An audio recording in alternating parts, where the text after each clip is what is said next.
Boom, we in here.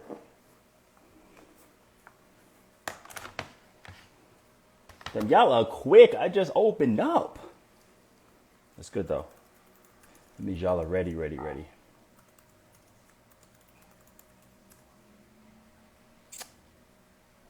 So, yes, letting everybody come in today. As you see below, we are wine tasting what Lorenzo Trefethen of Trefethen Family Vineyards. I am excited because y'all have no idea. I'm excited. So, Trefethen Family Vineyards, you have no idea, but I'm just, like I said, fully excited. This is a humble winery, super humble. This is a legendary, historic, unreal stories all over the place, dating back to the 60s, stories in the 70s, 80s, and even now. So I am totally excited. Today we're tasting their Chardonnay, which is what they, oh, it's super bright. There we go, boom, which they are super known for. And also too, we got their 2017 Cabernet Sauvignon. Napa Valley, Oak Knoll, representing. They rep for Napa hard forever. So, grab a glass. What are you guys drinking right now? Let me know. What are you having? Are you drinking at all? It's 5 o'clock here, so it's 5 o'clock somewhere. What are you guys having? Let me know. Packers, oh, you said the ring. Hold on.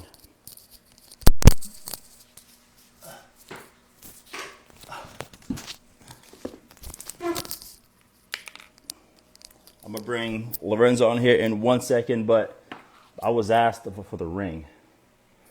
Boom. There it is. It's upside down.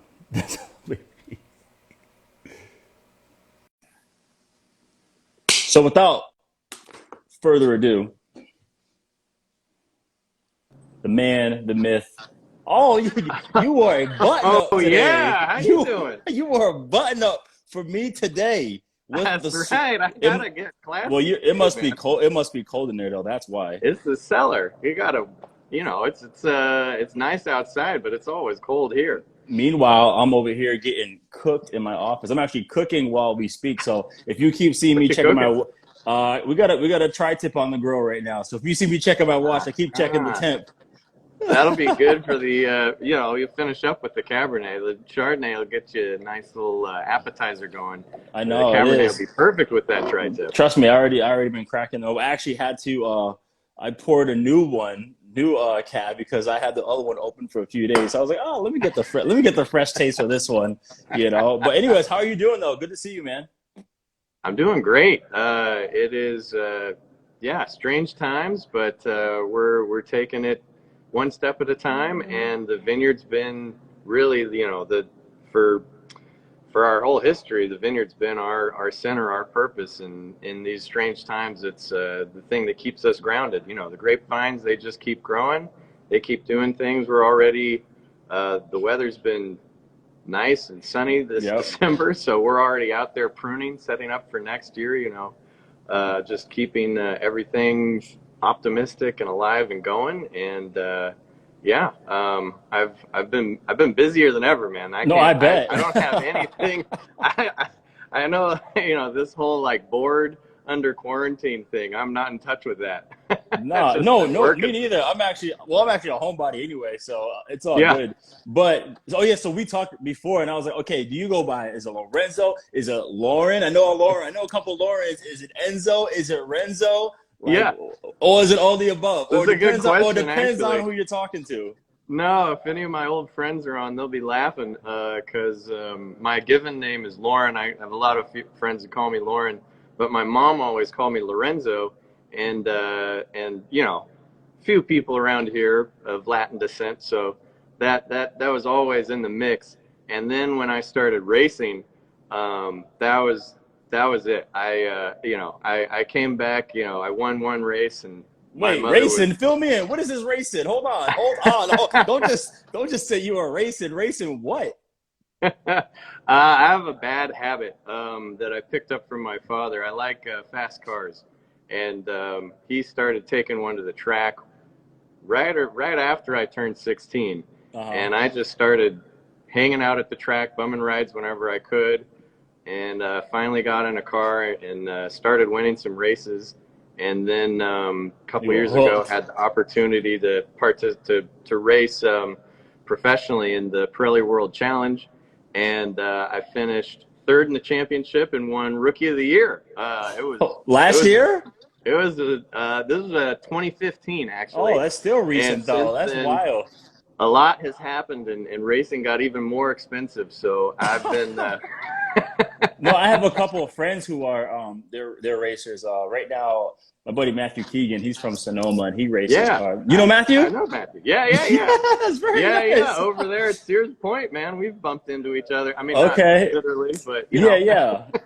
Well, not yet. Anyway, yeah, Matthew is actually one of my neighbors, a really good friend of mine.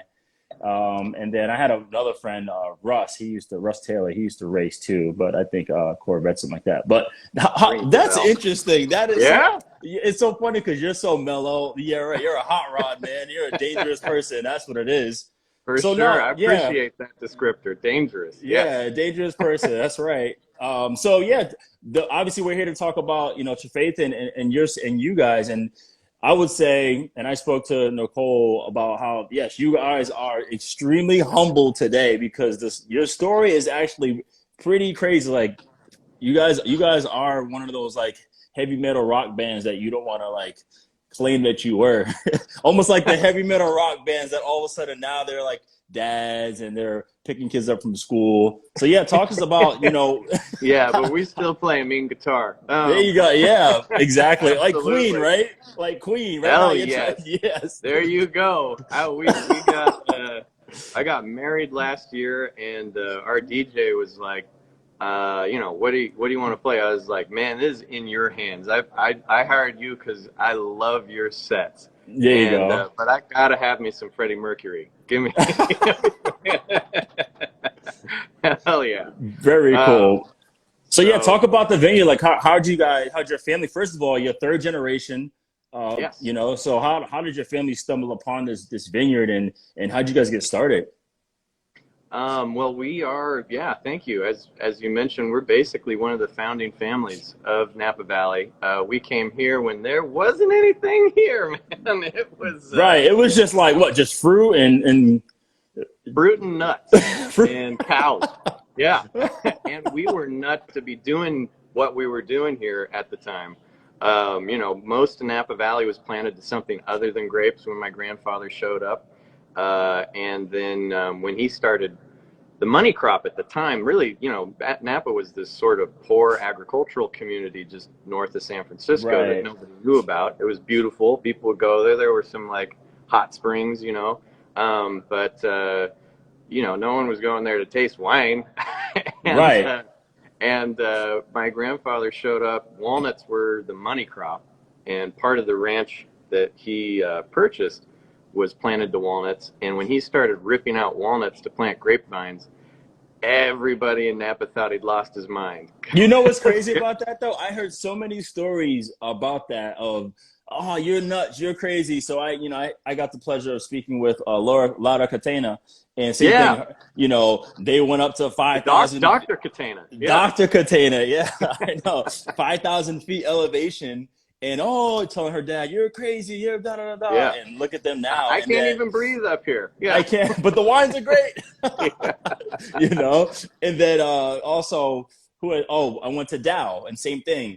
Daniel Dow goes up, high elevation in Paso. Oh, you're not gonna, and he's a rock star over there. So I feel like, I mean, we'll talk about this, but I think clearly the wine industry is full of passion. Of course. But there's also, I think, like, at the core of every wine, there's an unreasonableness. Right. There's someone who said, like, who broke the rules, right? The world's against me, and it doesn't make any sense, but damn it, I'm gonna give it a go. And right. No, because that was the evolution with like Napa cabs in general, right? Like all the science came part of it. UC Davis jumped in. All the old school people were like, "What the hell?" Well, so when my grandfather started planting those vines, the only people who knew anything about grape growing were, there's Andre Telechev in the valley. But we went to UC Davis, and what my grandfather did, right around the building that I'm sitting in, I think it wasn't the first, but it was definitely the largest new planting of grapevines in Napa Valley since Prohibition. And so Uh-huh. UC Davis was very interested in what we were Right. doing. And they came out and, we'll talk about this too. We're in a really cool climate. So they said, you've got a Burgundian climate, plant Chardonnay and Pinot Noir. And nobody knew what Chardonnay was. Right. Like, I think when we planted our vineyard, we basically doubled the number of Chardonnay acreage in Napa Valley. Being in Napa in the first place was a gamble. Planting Chardonnay was a gamble. No, ripping out the walnuts was a gamble. And ripping out, exactly. Yeah, no, that's not the first time we. That makes sense. That's why you have a family of racers. You guys are daredevils. But yeah, don't let me stop you. Go ahead. We planted a bunch of different things, including Cabernet as well. But Chardonnay was really seemed to be the fit for our climate, at least according to the experts over there. And now we know that the Oak Knoll District is this really special place, even in the wine industry, where if you get the soil selection right and you get the farming right, our climate allows you to grow almost any grape to its ultimate expression. Really, which you guys do. There aren't many places like this. Yeah. Right. And so my grandfather, started planting the vineyard. Mom and dad met, got married, and started the winery all in the same year. That was a big year for us. Way. There were fewer than 30 wineries when they started in the Napa Valley, and just to give a sense of context, there's well over 500 today. Right. And they set out doing something that the other 30 winemakers in Napa Valley were all trying to do, which no one understood, and they were trying to make great wine. Right. And if you knew anything about wine in the 60s and 70s, it was all jugs and all that. Yeah, California was not where fine wine came from. Right. They were making college wine. That's what they were making back then. Yeah, exactly. We were bottom shelf, large containers. Exactly. This is kind of an aside, but this whole label structure, right, where you've got the place, well, that's something that's been on wine labels for a long time. Right. But this right here, this was a California invention. There was the putting the name of the grape on the label was something that the quality producers in California began doing. I think maybe Ridge started doing it in like the 50s, because basically these clever marketers who were working for large wine companies making those big jugs, right? They didn't have Chardonnay. So this was the thing that a quality winemaker could put on the label to distinguish themselves from everybody else, because they were just calling it crisp Chablis. I see someone commented on Chablis already. Yeah. They had Hardy Burgundy. What is this Chablis? I never heard of Chablis in my entire life. Yeah, Chablis. No, it's a good Italian grape. So we were getting going, and my mother and my father were here making, and then. And what are their names again? Huh? What were their names, your parents? Janet and John. Janet and John. Made match. And yeah, exactly. And then Gene and Katie were Nana and Granddaddy. They, Mom would start to take this stuff out into the marketplace and say, "I've got fine wine from California," and everyone went, "What?" And it was a pretty male-dominated industry as well, so she was laughed out of quite a few sales accounts. And then in 1979, at what was... But before you go there, I still want to talk about just the process on how crazy it is, because like I said, your family story is so incredible. So with your grandpa ripping out the walnut trees, but then when your parents took over, they had to start from scratch. Yeah, this literally, because how big is it? The Like how vineyard, many acres? Yeah. yeah, we farm 440 acres today.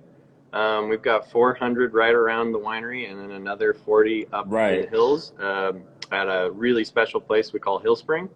And everything that we do, though, is 100% estate grown. That's one thing that distinguishes us from just about everybody else. When we make the wine, we actually do all the work. And Right. as far as we're concerned, what we're trying to capture, this won't be a surprise this is really sort of the basis of great wine anywhere, is we're trying to capture the voice of the vineyard here.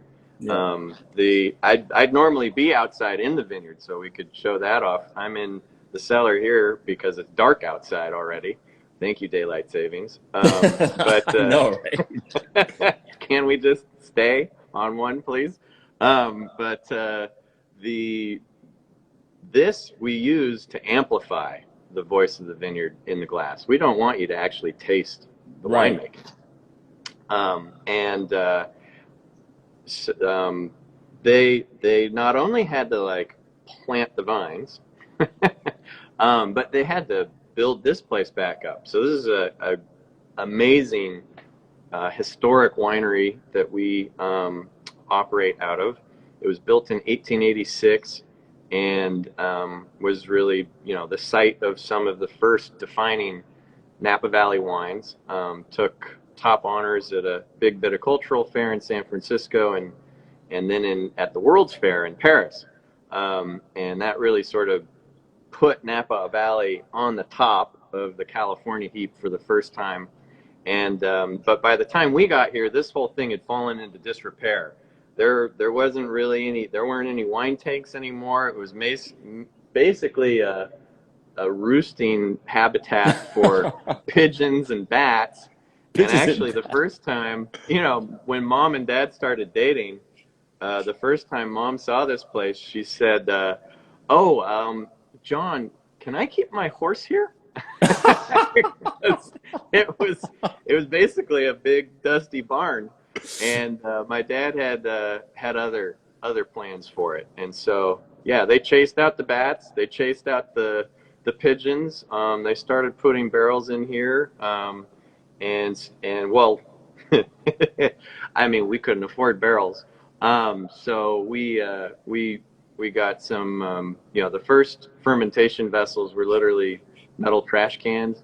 And then we got, one big tank, and we were field blending everything because we had one tank. That sounds so stressful. Yeah. I'm listening And to my all dad this. literally, he set up a cot next to that tank, and he would sleep with it every night during harvest, during fermentation. That was all we had, man. That was one tank. And he wasn't going to let it out of his sight. He didn't want it to bubble over. There were some funny stories of other fermentations that had in his Well, of course. learning to be a winemaker.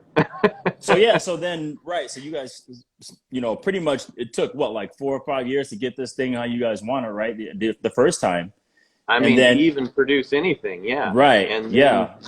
Then you got to wait a few more years before you have something to share. And actually, this is something a lot of people don't realize, but Napa Valley has always grown Cabernet, but really got off the ground in the early years with white wines first, because that's what comes out first. Right. And so much of the valley, there was a bit more Riesling back then. We still make a killer dry Riesling today. Don't tell me that. Don't tell me that. I saw that, and I will. I put dry Riesling on like rubbing alcohol. Oh, it's so good. It's a family favorite, man. And yeah, I agree. I'll bathe in that. In summertime, I don't know. My doctor tells me I'm dehydrated. I don't know why. I drink a lot of Riesling. No idea why. Yeah, no problem. It's basically as good as water, I think. So you had like Mondavi coming out with Fumé Blanc, and it was because the white wine was it was different wine market back then. Of course. 1968, the year that we started, that was the first year in American history that the sales of dry wine eclipsed those of sweet wine. Yep. So it was a very different market. And again, if you were into wine, well, that was a little weird. First of all, unless you were Italian. Where's the hooch? We don't want this Yeah, stuff. We want exactly. You know, we have this long. We still have these like weird hangovers from Prohibition. In turn, you know, if you live in a dry county, you know what I mean. Yes. But we had to deal with all these just changes in the marketplace, and it was, you know, we were trying to make great wine, and the problem was anyone who thought they knew something about great wine knew that we couldn't do it. It could really only be done in France, and not even anywhere in France. It could only be done in Burgundy and Bordeaux. Burgundy, yeah, that's it. That was it. So then, yeah. And Go ahead. I'm sorry. Yeah. So we came along, and just through like sheer serendipity and happenstance, our wine somehow made it into what was at the time the largest wine tasting, competitive tasting the world had ever seen. Hold on, Le Jeux Olympiques du Vin. Yeah, There exactly. you go. The Yeah, Wine Olympics. Olympiade du Vin. Yep. Olympia du Vin. Le Jeux. My wife, she's actually in here. Shauna, hello, Shauna. She's trying to help me with my French. She took French when she was in school, and she's like, "No, you don't pronounce that one. You got to swallow your words." I know. Just take those last three letters and hint at them. Very, like just feel it. You know, so that was a big deal. The Wine Olympics for you guys. That's kind of was like boom. Well, so my I know they were furious. I know they were so mad, especially after the tasting. You have no idea. We got a letter on the wall over here that they wrote. They were so upset with the tasting.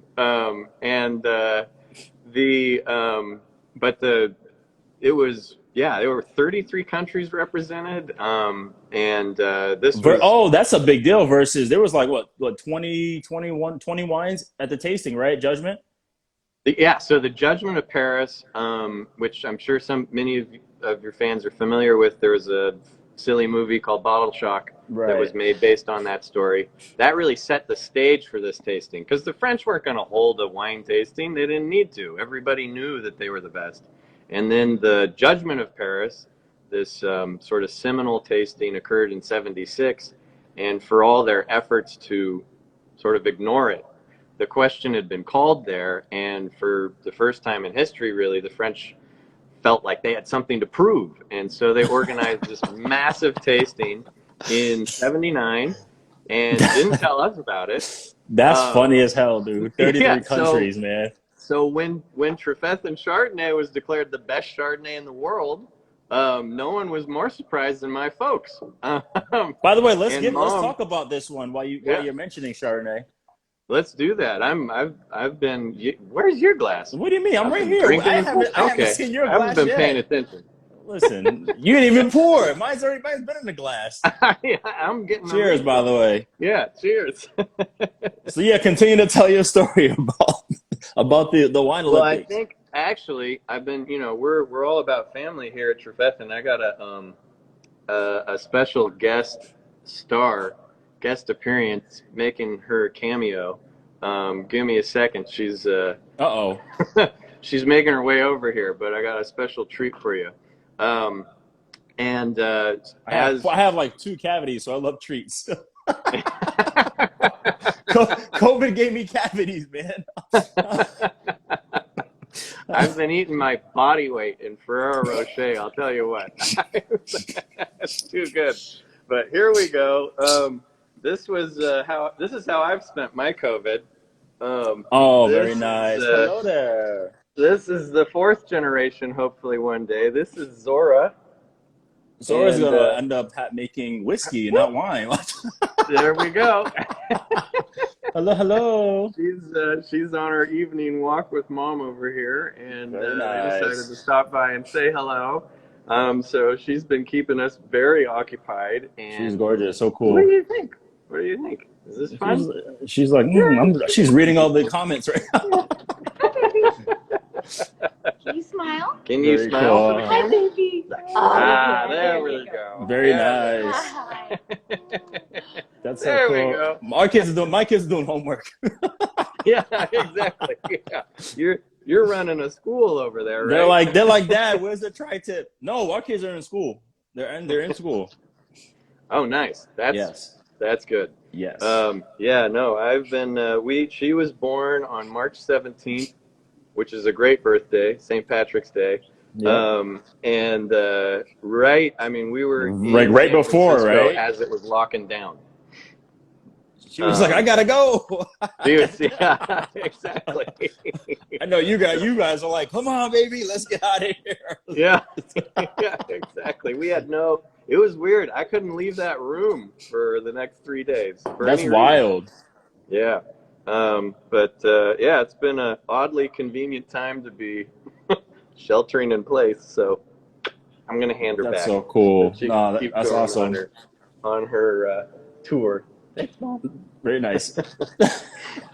Where were we? Oh, we were in France. We were at the Wine Olympics. We're at the Wine Olympics. This wins the title best in the world. Mom gets a few phone calls. She doesn't know what to say because she's got these books. She was traveling trying to sell this stuff, and everybody that she visited, everyone that called, she would physically go visit before she would sell them the wine, because things like refrigeration weren't very common back then, and she wanted to make sure that we were presenting ourselves well.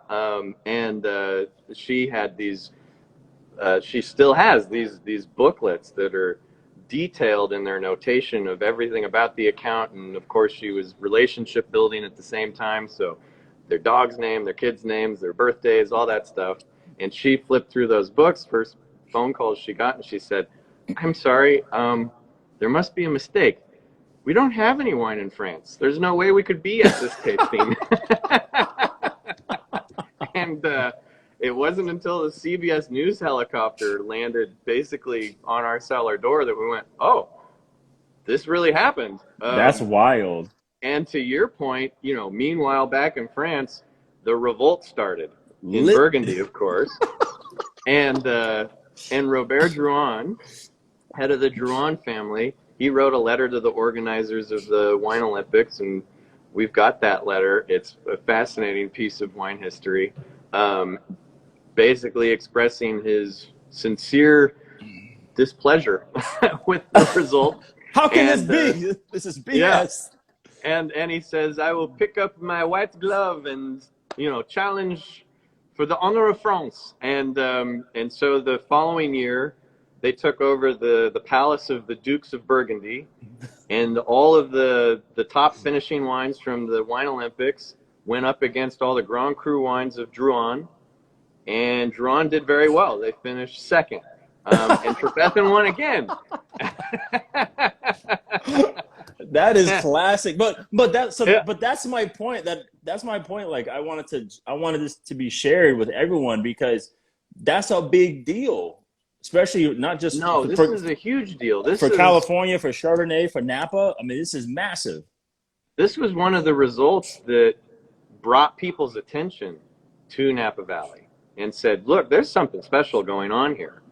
We won 3 times in a row. Yeah, exactly. No, it took those 3 tastings for people to go, all right, I'm gonna go check this out.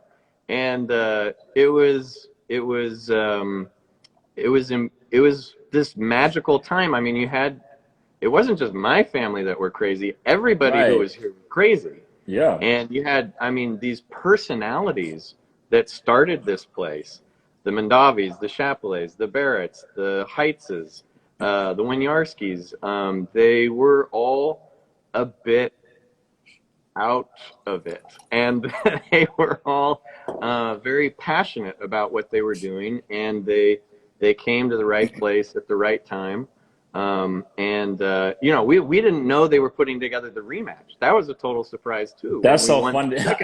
Surprise, and it's their rules only. Yeah. Like that's so fun. They're referees, they're judges, they're everything, totally. And still got it done. This is maybe a poor sports analogy. We'll see.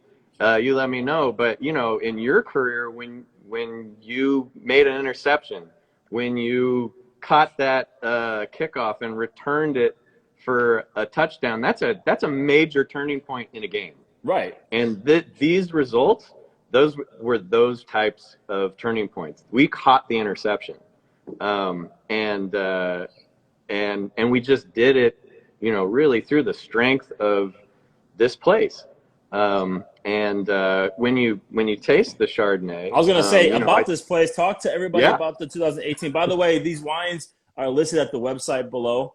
/wine MVP. You can get them here. So Trefethen.com /wine MVP. They were all really thankful to give you guys a cool little discount on these wines that we're tasting today. So yeah, talks about the Chardonnay. So the Chardonnay is perhaps a pleasant surprise.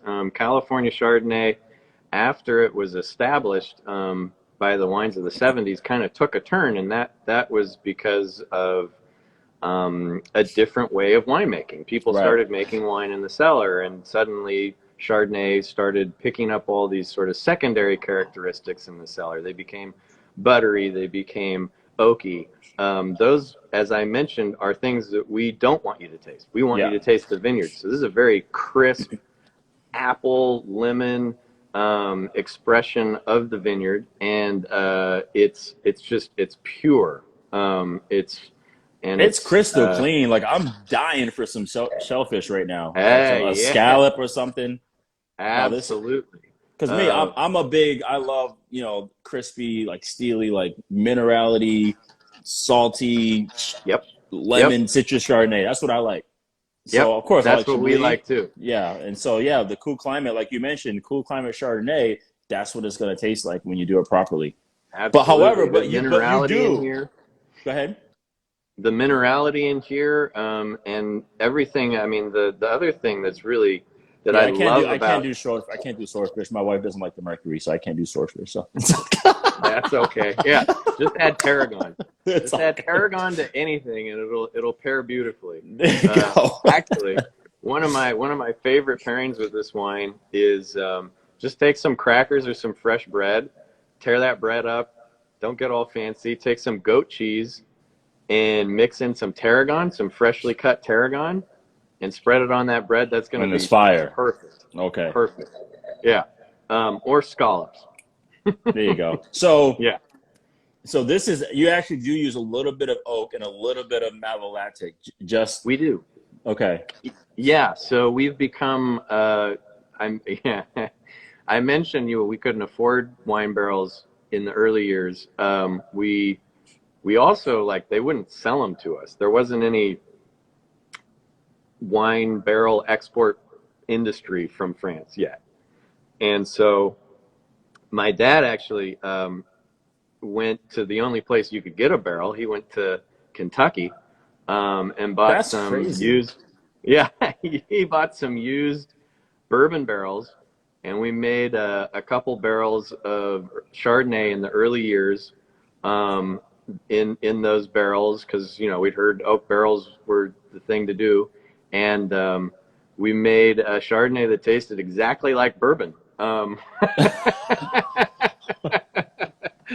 it was kind of an unsavory color, so we decided not to proceed with that experiment. But over the years, we've played around a lot with, and again, with our focus on the vineyard, we make wine. That's where we make wine, is outside these walls. Yeah. And when we bring it in, we're figuring out how to elevate certain aspects of the vineyard, how to bring out that lemon acidity, that fresh, like biting into a fresh apple. Yeah. And also all of the minerality that's naturally present in the vineyard and in the grapes. And so we, over the years, we've played around with all sorts of oak, and interestingly enough, we're now de-emphasizing it by using larger and larger containers. And so a larger barrel has less surface area in contact with the wine, and so it contributes less flavor of the wood to the wine. But we like the wine in barrel. It softens it a little bit. If we had just given it to you right out of the vineyard, you'd probably have to age it for 10 years before you could Right. taste it, because it'd be so bright and so acidic. And that's what we use malolactic for as well. I think this vintage has like 4% of the wine went Right, through yeah, but just malo. to tame it just a little bit, you Yeah, want to, because otherwise it's gonna be like eating a Sour Patch Kid if you don't just yeah. tame it just a little bit. Just to take the edge off, just to Yeah, make it approachable. But the other thing that I love about this wine, this is something that people don't think about when they think about California Chardonnay. This wine goes the distance in the yeah, cellar. My I favorite bet. thing to do is to pull out, I don't get to do it very often, but when we get to pull out a Chardonnay from the 70s and pour it for people, people are like, they're a little offended at first. They're like, what are you making me drink? What is this? I'm not going to have this. This has got to be over the hill. And then they taste it, and it's still so alive. That Yeah. brightness that is part of this wine Well, that's an aging component, right? It's, high yeah, acidity is a great aging component, just like high tannins. That's why, for example, exactly. you can cellar Nebbiolo for centuries. Yeah, exactly. It'll Yeah, be okay. yeah. I got an '84 Barbaresco waiting for me. It was a birthday gift from Charles Smith. Ooh. Yeah. What producer? I can't even see it. I opened it and I put it there. Oh, let me get it for you. Don't move. Yeah. Oh, I'm hoping it's a Borgogno. Well, 80. Yeah, okay. Still good. Yeah. I think it was Bianco. Hold on. Yeah, Bianco I Moro. That will. Wow, it's super glare, but Yeah, okay. no, I Yeah. got like 6 lights in here. It's dark. No, it might be By the way, do I begin. sound like I'm in a walkie-talkie? I don't know. I sound fine. Okay, I sound okay, right? Yeah. You're all right. I mean, there's a little bit of clickety clackety clickety clack, but it's good. That's so funny. Hold on, then let me take my headphones off. All right, that's better. But the Chardonnay keeps on giving. So we're actually living through our own. My sister and I, we're living through our own version of the Wine Olympics right now. Oh So no, okay. the largest wine tasting in the world these days is not held in Paris. They didn't like that last time they did it. So it's held in London and run by Decanter Magazine. And at their World Wine Awards this year, they tasted over 16,500 wines. Wait, now that And was in was that in February? August. August. Okay. Yeah, August. And they published the results, I think, in either their September or October issue. So it's fresh. And this wine finished in the top 1% of wines. So it was a blind They're so tasting. sick of you guys. They are so sick of you guys. I know. Then we go to Europe and we do really well. That is so And funny. it was the top white wine from the U.S.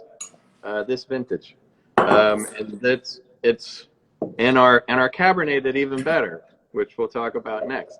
But really quick though, something that people do not know about your vineyard is that obviously, yes, because it was predominantly Chardonnay, you guys had special guests live at your premise, right? Moet Hennessy, is that where they lived there making their champagne? Yeah, tell us just a little They bit about started that before we here. go to the cab. Yeah, so this You was said they before what? we won any awards, and Moet and Chandon came to the valley, and they held a little gathering for all the wine people here. So small party, but it was, we're all asking, what are you guys doing here? And they said, well, we've been circling the globe over the last 2 years, looking for the place to open our first domain outside of France. And they concluded that Napa Valley was the place to be. And that was, that even before these results, that started to bring people's attention. That was a Right. huge endorsement of the Right. Napa Valley by this amazing French wine company. And my grandmother was at the party, and she said, well, if you're going to make sparkling wine, you probably need some grapes. and you should meet my son Johnny. And so we met with Moet, and they did want to get started. They wanted to get started right away, and so we innovated, and this was the first building that was bonded to 2 different wineries. So we were operating on the ground floor right beneath me. That was Trefethen. And then where I'm sitting right now, this was stacked basically floor to ceiling with sparkling wine bottles. That's wild. And those were made from, I mean, almost entirely our grapes. The first 5 years of Domaine Chandon were made from our grapes in this building. And that's crazy. That's what I'm saying, though. Like, you guys have so much stuff that people don't know about. That's what's wild about it. Like, Chandon Moet, that's the first 5 years was on your vineyard. That's nuts. Yeah. Yeah, and there are a couple funny stories actually from that time. The first one was they started making wine, and they hadn't intended to make a rosé. Rosé champagne was not as popular back then as it is today. I love rosé champagne. That's another wine I'll I'm with you. I'm with you. But their problem was that the grapes they gave too much color, and as they said, they also had too much character. So they, said, can we do something to, sort of tamp down the flavor on these wines? And so we got together and we said, well, what if we harvest at night? Maybe if we harvest at night, not during the heat of the day, during the cool of the night, slow it down. Maybe everything will be subdued. Yeah. That didn't work at all. The flavors actually increased. We got more aromatics, more fragile aromatics than we did when we picked during the day. And we noticed that, and we started doing it with our own wines. And basically everybody in Napa now picks at night in order to preserve that intensity and character. It was a total fluke. It started here because we were trying to give the French grapes with less character, which is kind of funny. And then because they wanted the yeast in the cellar really to come through that house style, and then they realized, oh, we're in a different place. We've got to make Domaine Chandon Napa taste different than Chandon in Epernay. And so and then there's all sorts of other fun stories about unintentional champagne showers and and also I heard like you guys almost did a deal with Rothschilds too. I mean, we can be brief on that, but we can get onto the cab. Yeah, I wasn't around for either of these meetings, but as Mom tells it, when the Rothschilds came to Napa Valley looking to start a joint venture, they knew about Chandon's experience here, and so they called us up, and we were so busy. This was, I think, as we were recovering from the second round of phylloxera, which we can talk about because it made the wines better. It gave us the opportunity to sort of start over with a blank slate in the vineyard. But we were so busy, we were like, no, we gotta focus on what we're doing right now. And so they went and talked to Mondavi and started Opus 1, and we went, ooh, darn.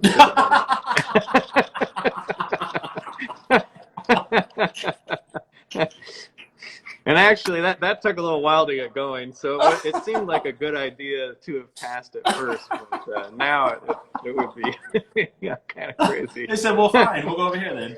Yeah, exactly. We'll find somebody. But yeah, I mean, there's so many stories, but we should probably talk about Cabernet. Let's go. Yeah, I'm ready to go. It's there. Me too. The tri-tip's almost ready.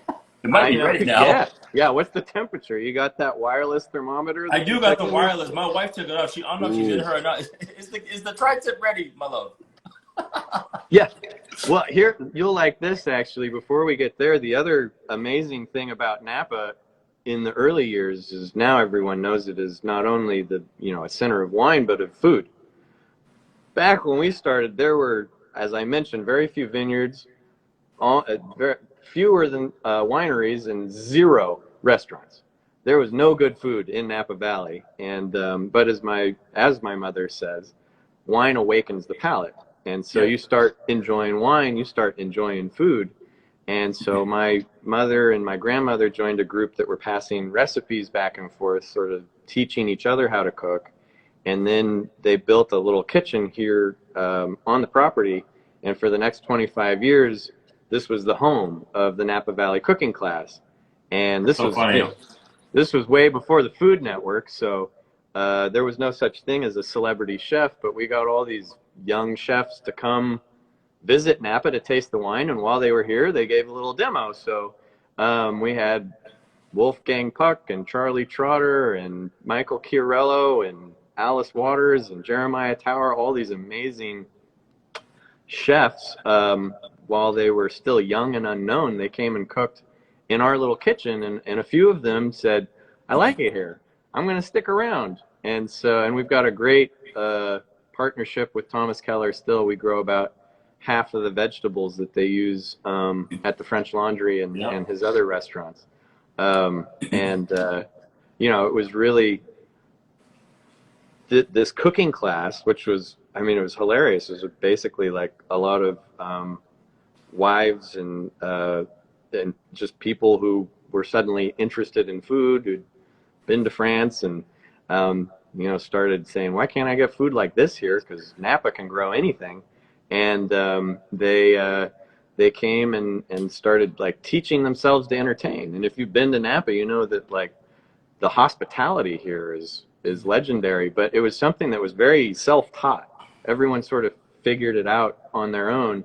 And one of the epicenters of that was this tiny little kitchen just in our backyard, which was really, really cool. So, as everyone knows, Cabernet is king, right? Especially in Napa Valley. Cabernet is king. But this Cabernet is different. It is, because as I mentioned earlier, we're in a cool climate. Right. And it's like a left bank blend. What you guys did to this one. Yeah, no, still very much after the varietal typicity of Cabernet Sauvignon. We want it to taste like Cabernet, but we are blending Merlot and a little bit of Malbec and Petit Verdot in this wine, really just to sort of fill out the right, like if you want a little bit of like aroma, boom, a little bit of structure, right, a little bit of color. It's more about the texture, okay, and about sort of complete, making it so that from the entry through the mid palate and onto the finish, that the wine is cohesive. It doesn't jump up and down. Right. Where we are though, it's taken us a while to, we've always been making Cabernet, and as you taste through our wines over the last few decades, you can see that really, the story of Trefethen in the vineyard over the last few decades is the story of Cabernet Sauvignon. And we've learned so much about our vineyard, and we have to be very careful, first of all, about where we plant it. We're only selecting the rockiest, most well-drained parts of our vineyard, and the northern edge of our property is Dry Creek, and Dry Creek forms the largest alluvial fan in Napa, lots of good drainage. Alluvial fans are famous as good places to grow Bordeaux varieties. So are these single vineyard without saying single vineyard? We're estate. Right. We're estate grown, so we're single. Everything we do is single vineyard. Single vineyard, right? Yeah. And that's a great way to think about it. Exactly.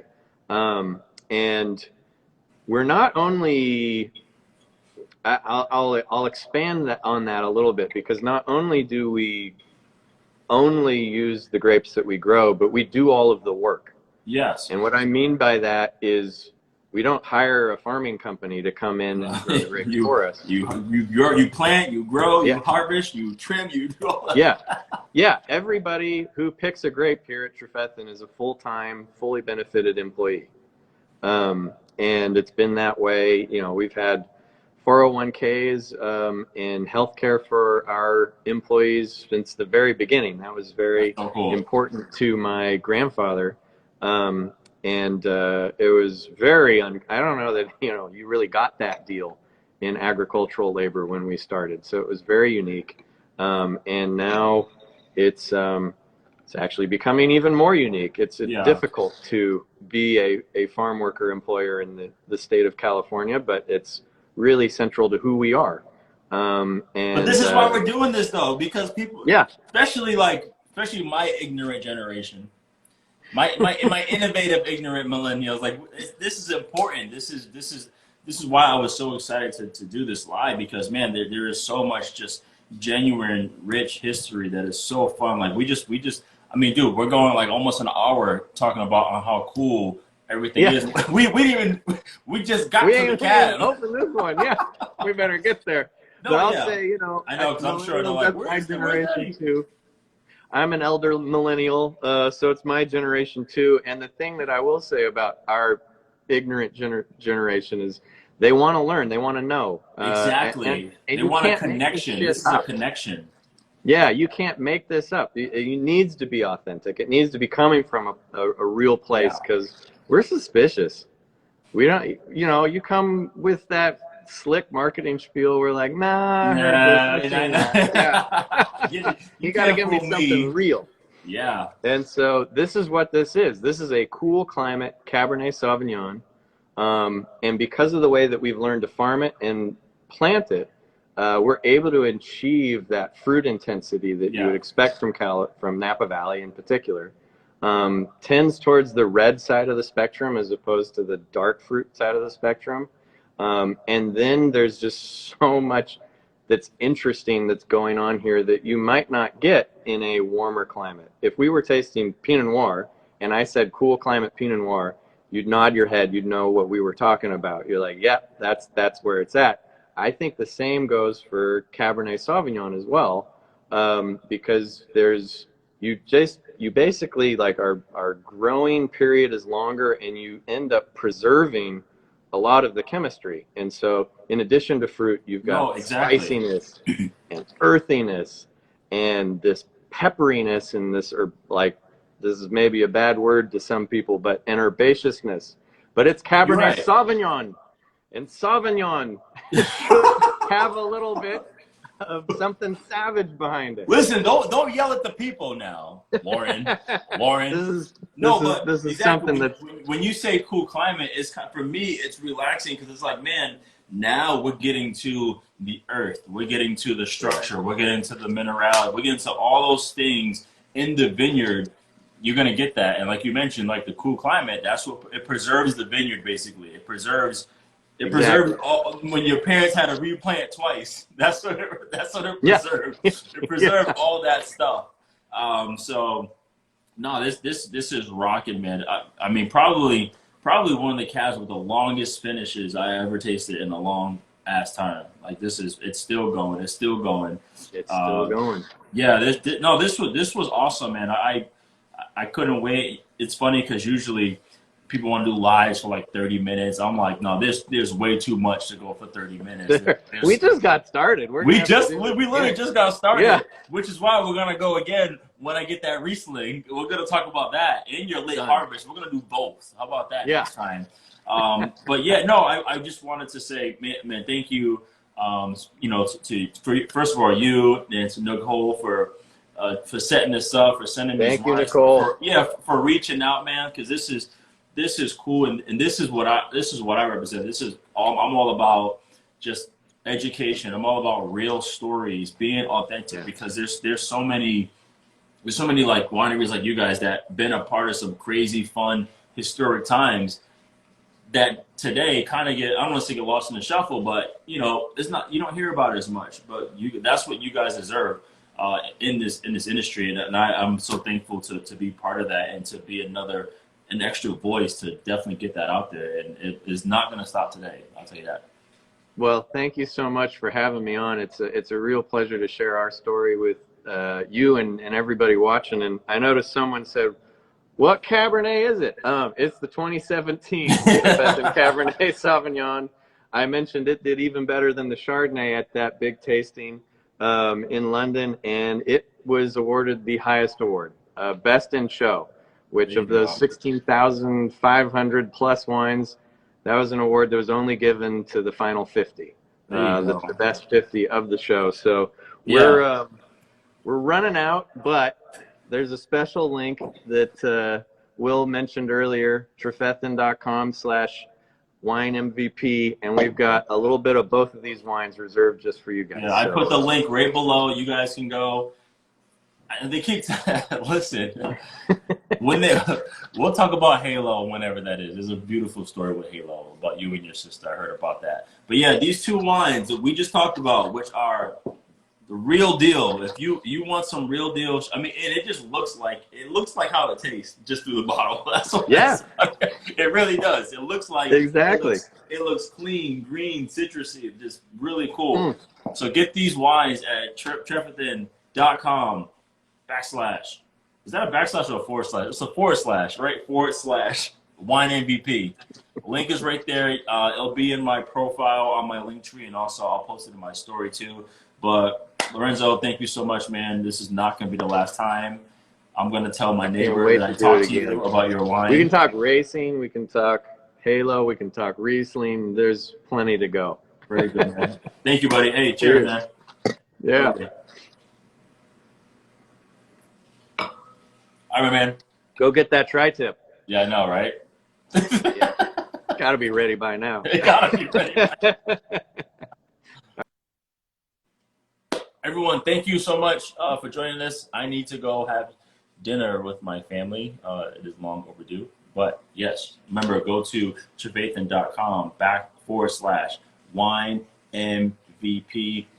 These two wines at a discount. The wine MVP discount. Please check them out. And then I'm gonna let you guys know right now. This is a sneak peek. But Tuesday, I have a special guest coming on Tuesday. And here's the hint. What's the 411? Shauna, do not answer this. My wife, do not answer this. Can you guess who will be my special guest on Tuesday? Here's your hint. What's the 411? Someone can answer. I'm leaving. I'm just going to sit here and wait and see if anybody answers it. I'm not on Sky this weekend. I'm going to wait. 5, 4, 3, 2, 1. No one's going to guess it. I'm out of here.